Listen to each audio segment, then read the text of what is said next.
حضرت عبداللہ بن عمر رضی اللہ تعالیٰ عنہ سے روایت ہے، رسول اللہ صلی اللہ علیہ وآلہ وسلم نے فرمایا، شراب میں 10 طرح پر لعنت کی گئی ہے، خود اس شراب کی ذات پر، اس کو نچوڑنے والے، رس نچوڑ کر شراب بنانے والے پر، نچوڑنے والے شراب بنوانے والے پر، اس کے بیچنے والے پر، اس کے خریدنے والے پر، اس کے اٹھانے والے پر، جس کے پاس لے جائی جائے اس پر، اس کی قیمت کھانے والے پر، اسے پینے والے پر، اور اس کے پلانے والے پر۔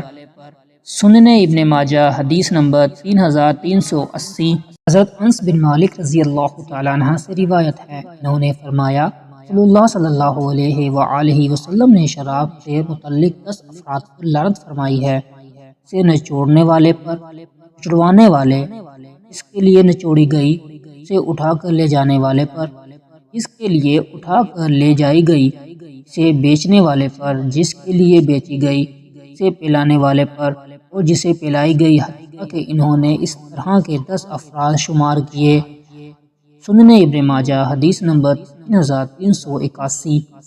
حضرت عائشہ رضی اللہ تعالیٰ عنہ سے روایت ہے، انہوں نے فرمایا، جب سود کے بارے میں سورہ بقرہ کے آخری والی آیت نازل ہوئی تو رسول اللہ صلی اللہ علیہ وآلہ وسلم گھر سے باہر تشریف لے گئے اور شراب کی تجارت کے حرام ہونے کا اعلان فرما دیا۔